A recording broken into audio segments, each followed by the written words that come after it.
of Fairview, so grew up here. I'm on family land out there, so deeply committed to this community. I did have a nice sort of swamp tour through Boston, DC, and New York. In my late teens and early 20s, got all that urbanness out of my system and came back home to my mountains where I've been since.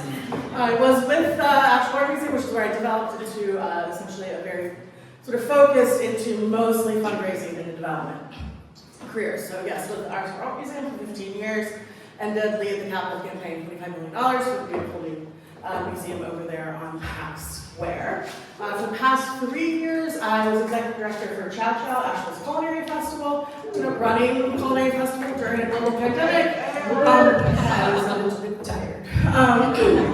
Excited for where I built that organization, which was a startup nonprofit, and now I'm very excited to have joined ArtsAVL back in the arts community. Excuse me.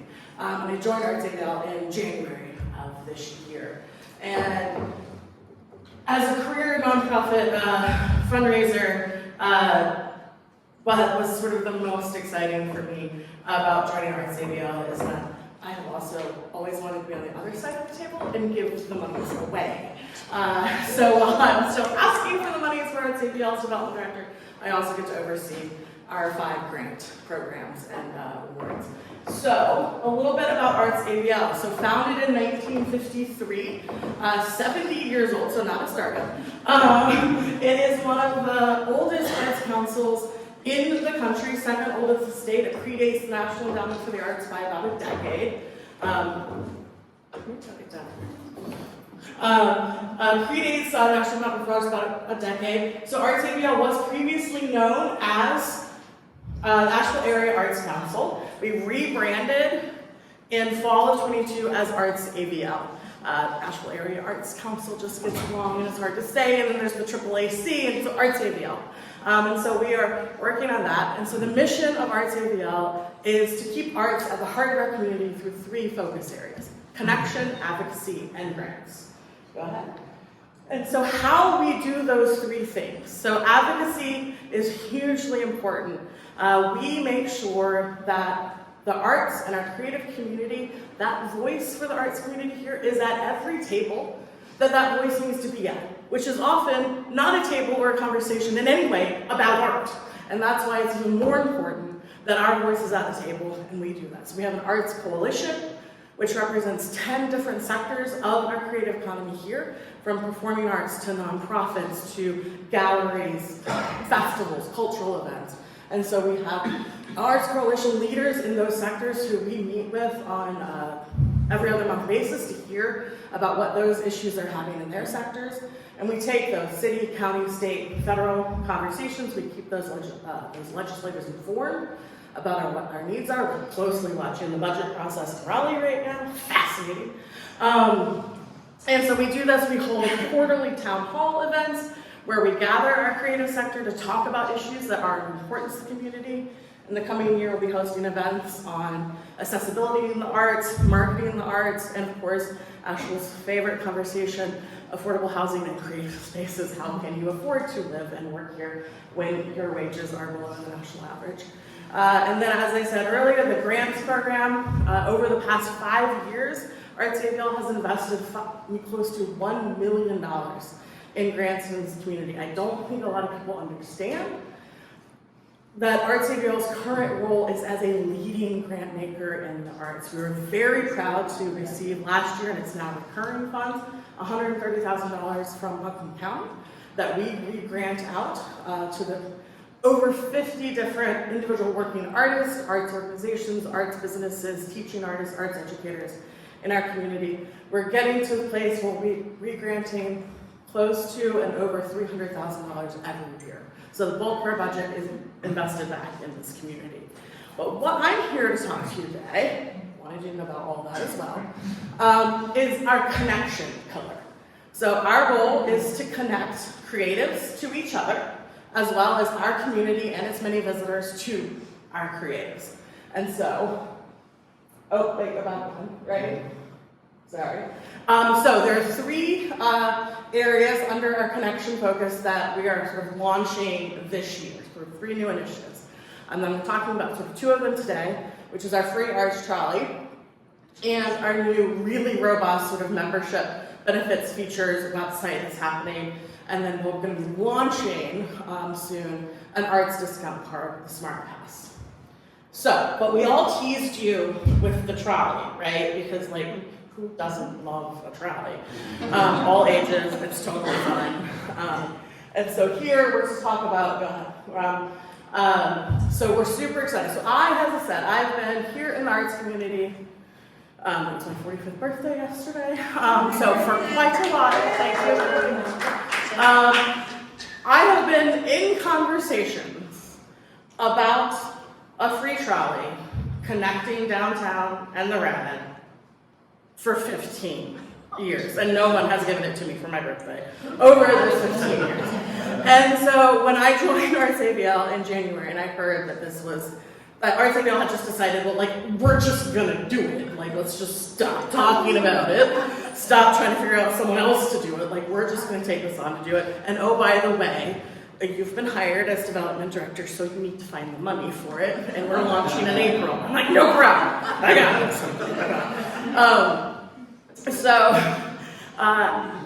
The River Arts District Artists Association, RADA, has been running a trolley, free trolley on second Saturdays, off and on for about a decade, pandemic notwithstanding. And so there is some, history there, brand recognition there, but it was really that connecting to downtown. I mean, I was getting my tires rotated at Jan Davis Tires the other week, before the fire. And I was talking with Jan, and he's like, oh my God, I know. I see poor tourists with their like maps from the visitor center, and they're walking down Hatton Avenue, and on a map, it seems like you can easily walk from downtown to Depot Street and the Rad, and maybe you can down. It's getting back up the hill that's going to be the problem. But it's not.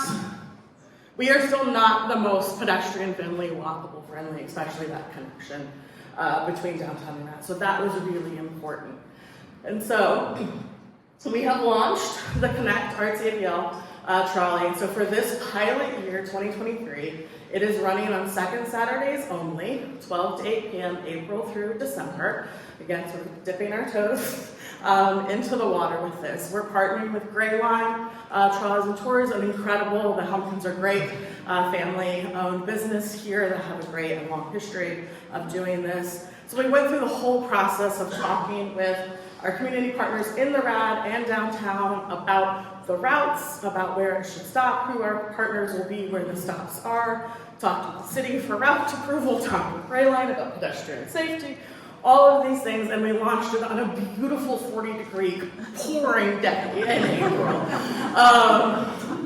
And we still had over 100 people ride the trolley that day. So yeah, great. It was a very big day, but it was great. And so what happens, and so in advance, and so what happens is there are 2 physical trolleys that run, and 2 loops, a downtown loop and a Rad loop. Imagine a figure 8. And so they each connect and overlap with each other at Wedge Studios on Robert Street. So you can hop on, hop off anytime all day, 12 to 8 p.m. Again, it's free. So you can pick it up, on Eagle Street by Leaf. You can ride around and ride it over to the Grove Arcade, stop in at Citizen Vinyl, maybe get some beignets at the Benz, and then hop back on it, ride down past Rabbit, head to Robert Street, hop off there, explore the Glass Center, Hoffman Studios, walk on over to Odyssey Center for Stream Parks, and pick up the Rad trolley, which will then loop you around the Rad all the way down to Pink Dog, all the way down to Riverview Station, grab some lunch or a glass of wine and plebe, work your way back all the way up, and it also loops around Belgium, etc. And so when we were sort of planning through this, the existing RADA trolley from past years used to run earlier, like 10 to 5. We heard from the trolley drivers that no one was ever riding it from 10 to 12, that they just weren't getting passengers. And so we extended it from noon to 8. So while many studios do close by 5 or 6, what else is open downtown in the Rad after 5 or 6? Yes, restaurants, breweries, bars, all of those things. So that idea to sort of connect that community as well, and have them engaged in the process, and also drive, visitors to those. Also an opportunity for artists and artist studios and arts organizations to host special events, have exhibition openings, special receptions, sales, etc., extend their hours a little bit. Black Wall Street is activating their space on River Arts Place with arts and arts activities now on second Saturdays with the trolley stopping right there. It also, as you know, a constant in Asheville is construction. So there's a lot of construction happening down in the Rad. So this, of course, helps alleviate parking issues and road closure issues and all of those things, and more sustainable for us to all ride in one vehicle together than all of us in our own individual vehicles.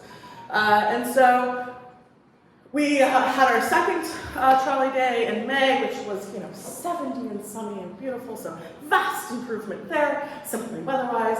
We more than doubled our ridership, and we had a great sort of celebration launch party at New Belgium.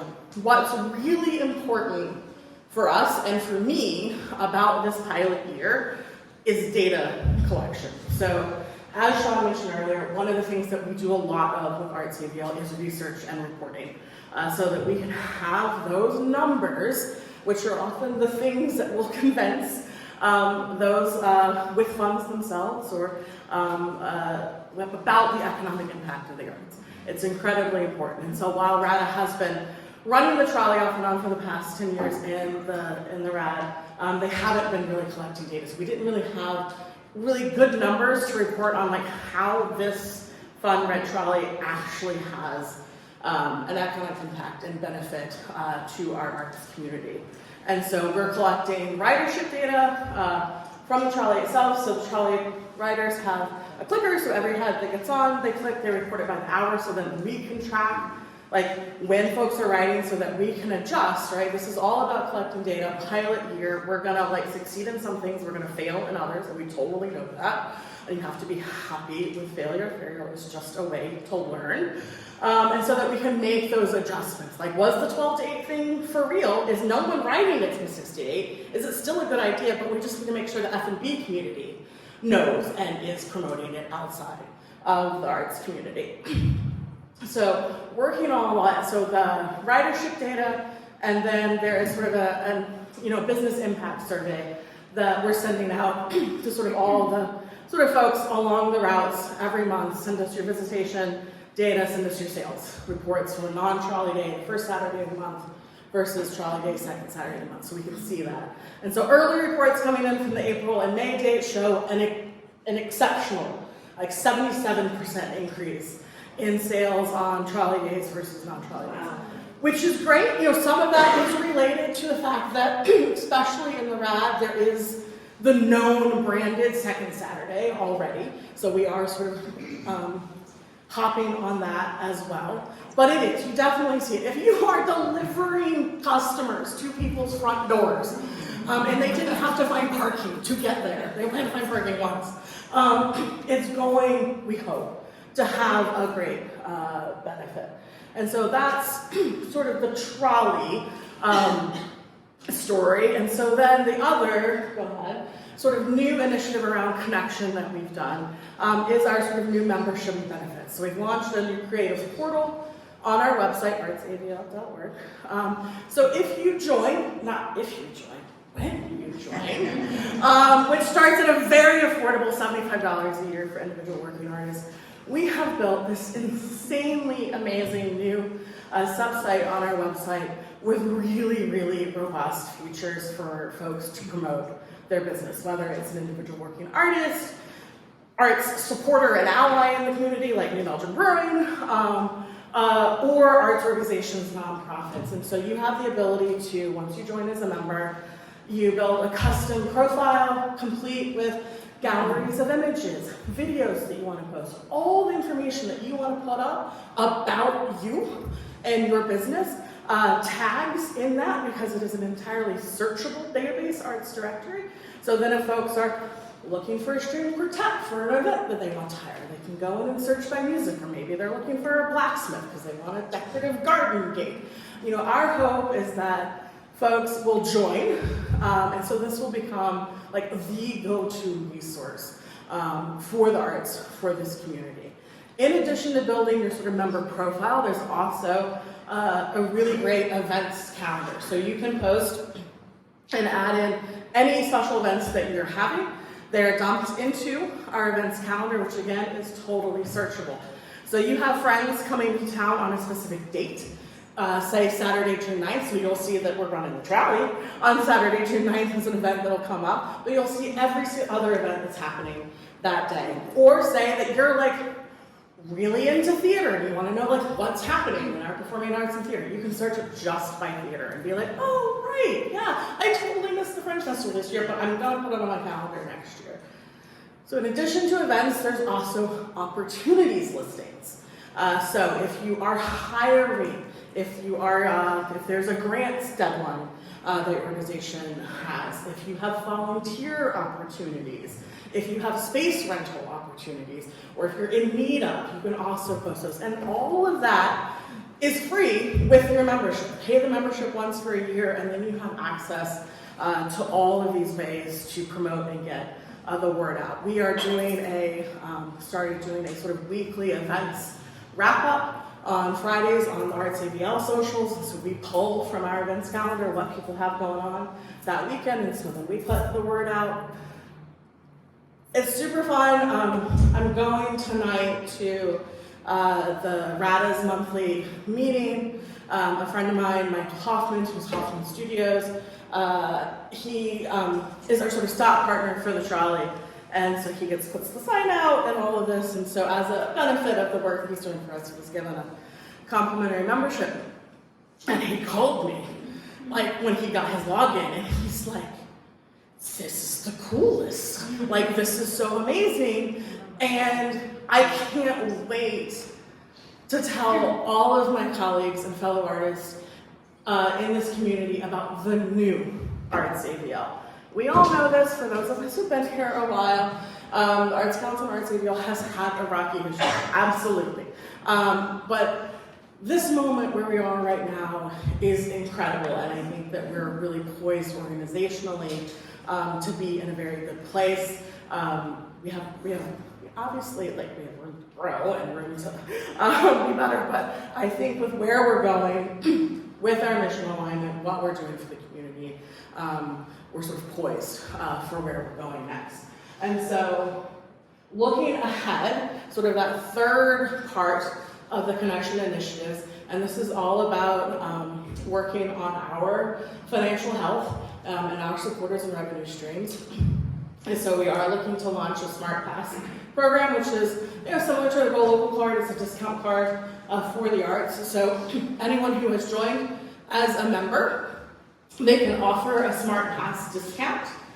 So 10% off of tickets price to theater, free concession, a percentage off if you go to a studio and purchase pottery, any of those things. They can offer a discount, and so then if you, as a community member, you're like, I want to support ArtsAVL, I love the arts, I'm not necessarily in the arts business myself, but I want to be a part of this, you for $100 will be able to purchase your Smart Pass card. You'll then be able to take it around, you'll ride the trolley, you'll flash your card, you'll get all these discounts, and those proceeds from the Smart Pass will directly fund our Arts in Schools Arts Education Grant Program. So a great way to sort of bring everyone on board, as it were. And so then, looking ahead to next year, specifically with the trolley, we certainly have understood and already hear that the inconsistency of it only running one day a month is obviously a barrier. Like, the more things are just the same all the time, the more us as humans get better about that. And so our plan, hope, goal, all the things, is to expand the trolley service in 2024, starting January, to second Saturdays all year, and then every Saturday, April through October. Right, which is a lot more days. But again, I think that eases that idea about like, oh yeah, you can just, it's a Saturday, just pick up the trolley, rather than like, oh god, it's the second Saturday, it's the third Saturday, like when the kids have to get dropped off at school, all of the things that we do in our calendaring lives, right? And then, you know, down the road piece, so while the RAD has really branded second Saturdays as their sort of big day that all the studios are open, in downtown, First Fridays has been sort of their special night and day. So down the road, we'll run it on Fridays as well. So we do have sort of, I appreciate Katie Cornell, who's Executive Director of ArtsAVL, and our board, who is about sort of cautious, steady implementation. Don't like go too hard in the beginning and then like, oh god. So try things out, get the data, build the support, and we'll go there. And so the trolley itself is being supported by corporate sponsorships. Thank you to any number of businesses, which you can see on our website, that have supported this, as well as some grant funds, and of course, obviously, looking to grow that for next year. It's one of those things about it is often difficult to raise support for something that doesn't exist. People want to see the thing and have faith in the thing. The thing is going to happen before they're like, oh yeah, that's a thing. So it's a thing. And it's happening, and it's good. And so obviously there was also timing challenges in that. Like when I came on board and I started making calls, they were like, well, this sounds amazing, but you know, we set our budgets like last fall. I'm like, I know you did. So that means I can be on your calendar for this fall. Yes. So getting those conversations going and started, and having all of those things. And so that's sort of our goals ahead. So how you as a group of people and a community can support this is obviously always get the word out. Share the story of ArtsAVL, share the story of what we're doing, ride the trolley. Our next trolley day is Saturday, June 9th. Like take a whole bunch of friends, go walk along the Greenway, go see some art, go drink some beer, all the good things that we love about our community.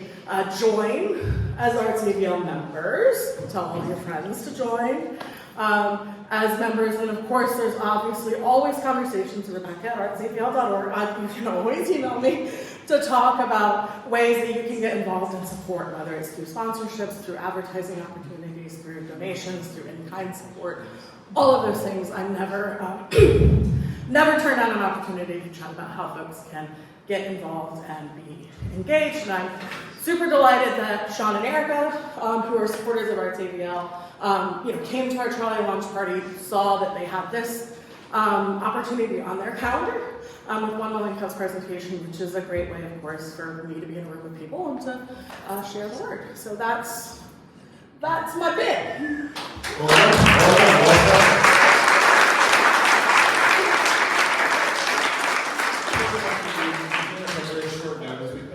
Very quickly to present. Yes.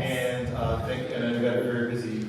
I do. Yes. I'm running straight from this into our board meeting at 10 a.m. after that, and then going to do this all again at Rattle tonight. But I thank you for that. So we will get through a few questions so you get out of your way and off to your meeting. So who's got an opener, or question, or comment?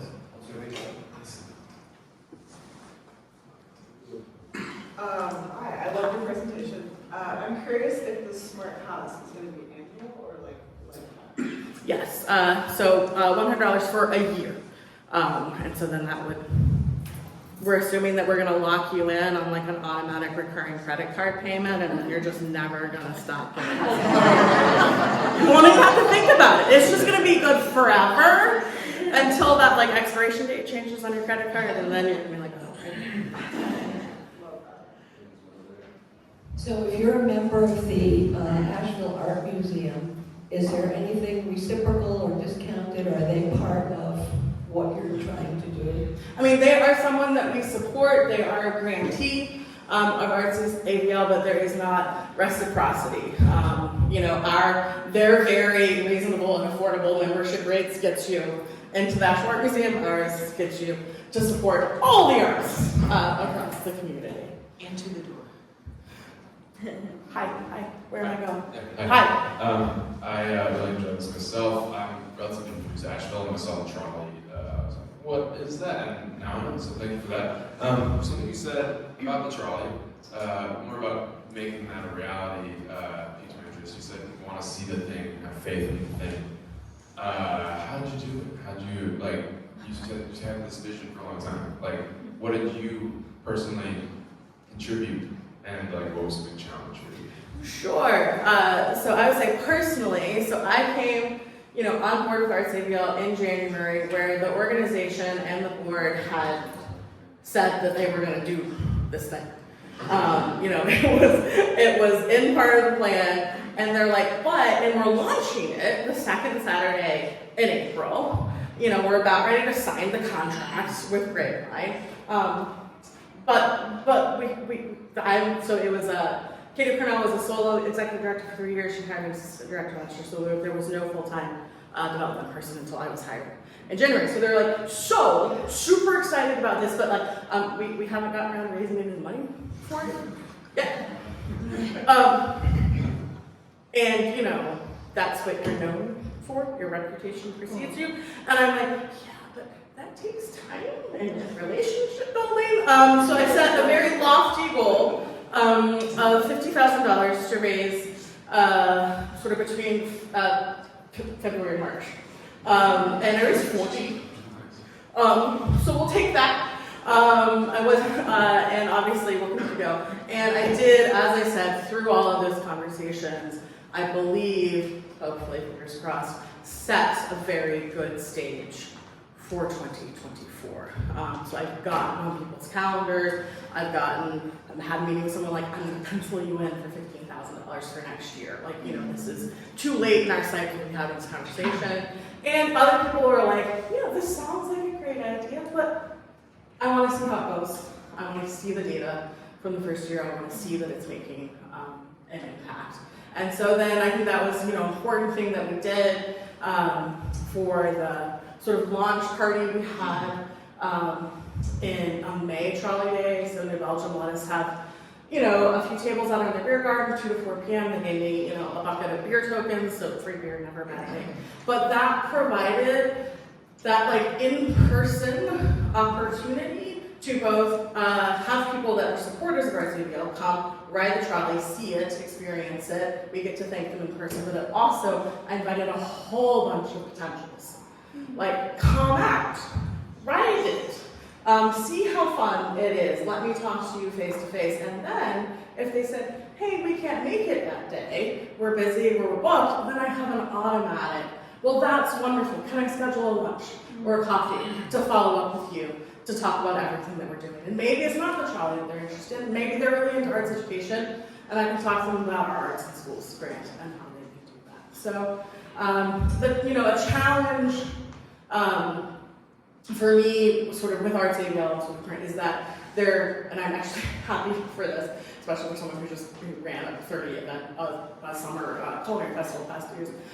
There's not a lot of in-person programming that we do, so those opportunities to have those sort of face-to-face conversations with donors and funders and potential donors is sort of have to sort of sometimes make those opportunities in a different way.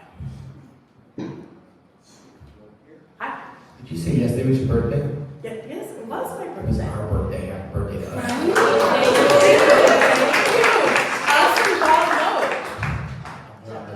Do a birthday lunch at some point. Hey, so this is great. Love it. A couple questions. To do this every Saturday, what's the nut? What do you need to raise? I need to go from 50 to 100. Okay.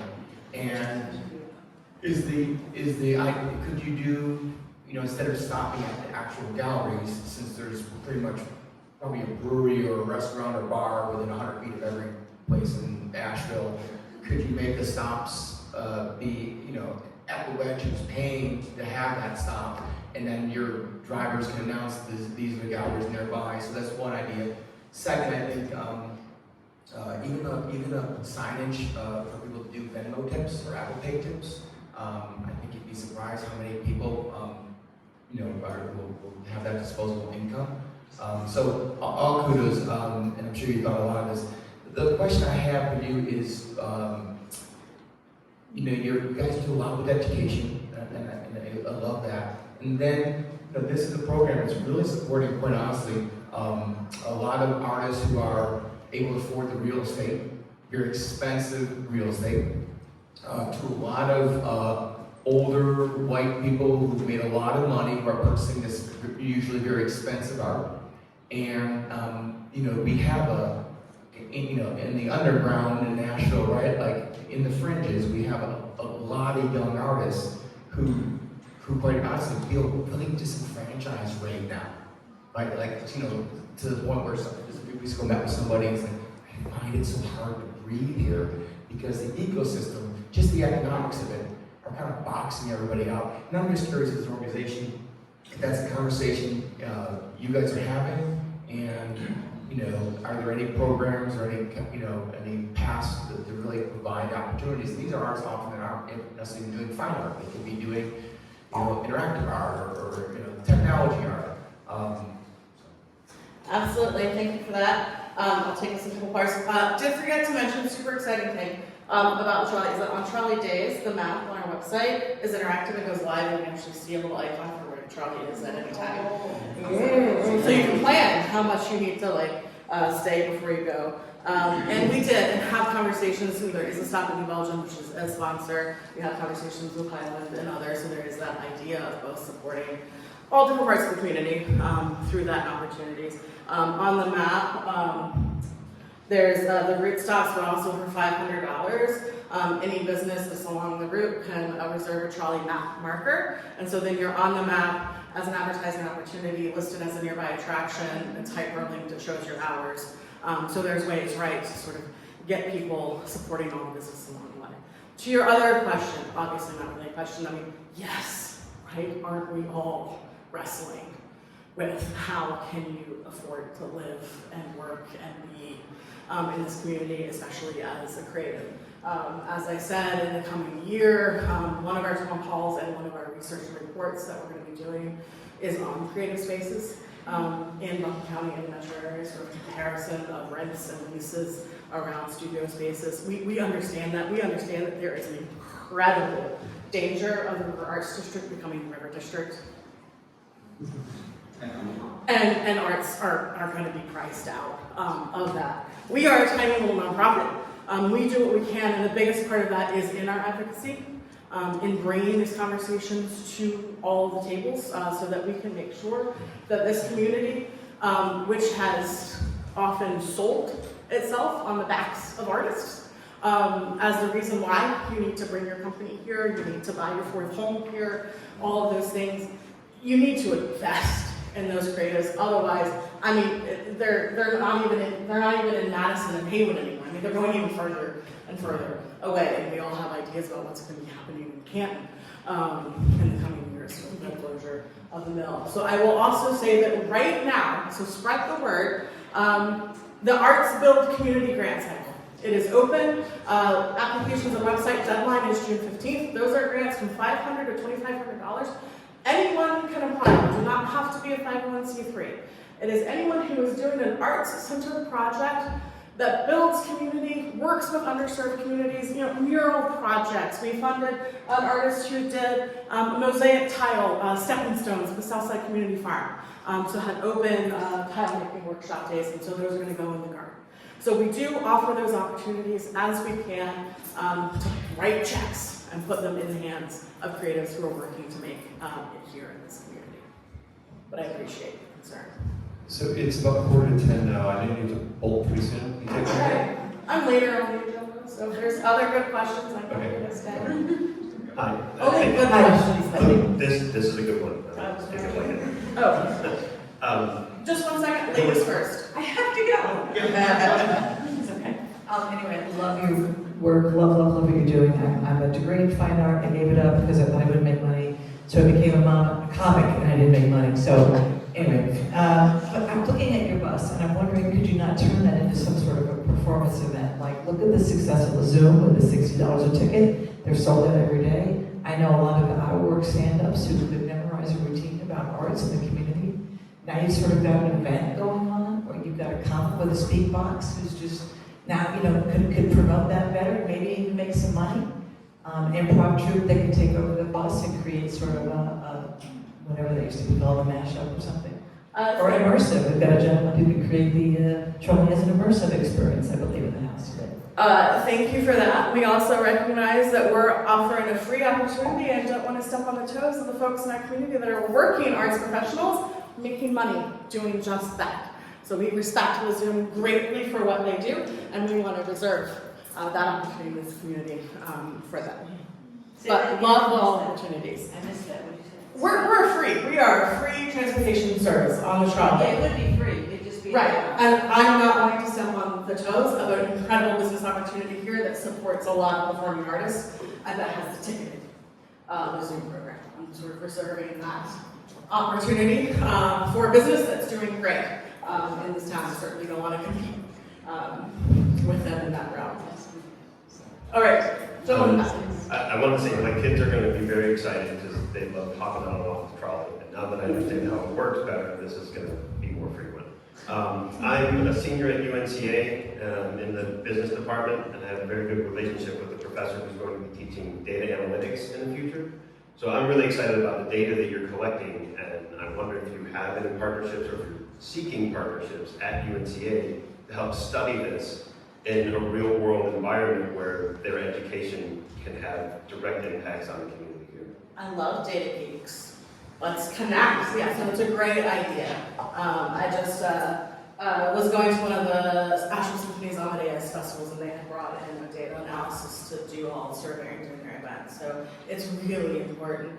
We'll be having, and I'll make sure to keep in mind, our November town hall series that we'll be hosting at the Center for Craft will be on arts data. We participate in American for the Arts, Arts and Economic Prosperity study. This is the Arts and Economic Prosperity number 6, and so we participated in it for both Buncombe County as well as Asheville City. And so we'll be having the town hall series. We'll be releasing those results of that study, which is around the economic impact of primarily nonprofit arts organizations. What you spend on your ticket, what you spend on going out to eat, what you spend on a babysitter, what you spend on lodging, et cetera. So we can have that conversation about how many millions and millions of dollars are provided by the arts in this community. But it's also a really important conversation that we want to have about, like, data's great. Spreadsheets are my jam. But if you can't turn that data into a sexy story to convince people about, like, why this is really important and they need to get excited about it. And so it's how we can have a conversation around arts data where we turn those potentially sort of dry, chart-driven reports into that sexy story. But certainly would love, involvement with students that are doing that as well. Yes, sir. Wow, I'm so impressed. Like, this is super exciting. I mean, when I first moved here, just the arts community was by far one of the things that stood out the most, if not the most, because the River Arts District and just how people are, West Asheville, it's all murals and everything. So it's scary where we're at. I would like to know, like, do you have a goal of, like, how many numbers you'd like to have? Like, all the numbers. Well, of course, but so I'm interested in, like, a goal of, how many artists you'd like to have, this year. Really, my biggest interest is, like, seeing if we could figure out some kind of creative housing solution. I've always thought of, like, having a residency where people can just live, if they're an artist, and then give back to the community, like maybe even the tourism community, like, people that are heads and beds, whenever they get a special thing on their pillow, I don't know. But in exchange, the hotel, whatever those people are called, they can, the hotelier, can help fund, a building that, I don't know. So I'm interested in creating solutions for the youth stuff. Yeah, and that's, as I said, something that we're going to be talking about and working on over the next year, having conversations around that.